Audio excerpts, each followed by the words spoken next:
Most local news in our West Michigan. Fox 17 News at 10 starts right now. Traveling to and through. That is the goal of a redevelopment plan released by Plainfield Charter Township recently, which would drastically change what the area around its main road looks like. Thanks for joining us tonight. I'm Derek Francis. And I'm Janice Allen. That plan still needs to be approved, and before officials can vote on it, they want to hear from the community. Fox 17's Marisa Oberle reports. Driving along Plainfield Avenue. Plainfield corridor, as it's laid out today, is really the result of planning that happened way back in the 50s and 60s. Is like traveling back in time, says Ben Greene. It's a lot of auto-centric.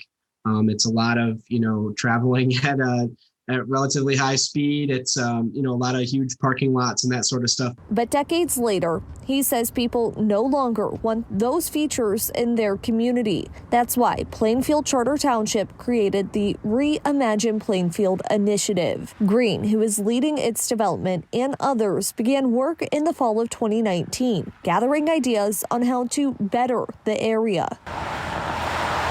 Last week, they released a final draft of their plan. We're really excited about the plan. It would develop 3 town centers along Plainfield from 4 Mile to the East Beltline that act as downtown areas with retail and dining options. It would also connect to other mixed-use commercial and residential development. Other aspects include making the corridor friendly for all types of transportation and adding greenery throughout. We're trying to build a place that people want to travel to as well as through. Superintendent Cameron Van WYNDGARDEN says the township would update its zoning ordinances and create tax incentive programs to attract developers and investors. If the plan is passed by the board, he adds the corridor's location works in their favor too. The plan would take about 20 years, but they say its impact could go beyond that. The goal is to promote business growth, reinvestment, redevelopment,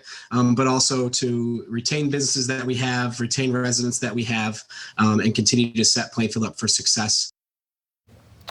That was Marisa Oberle reporting. The township hopes to finalize the plan by the end of June, but is seeking community input on the final draft before voting on it.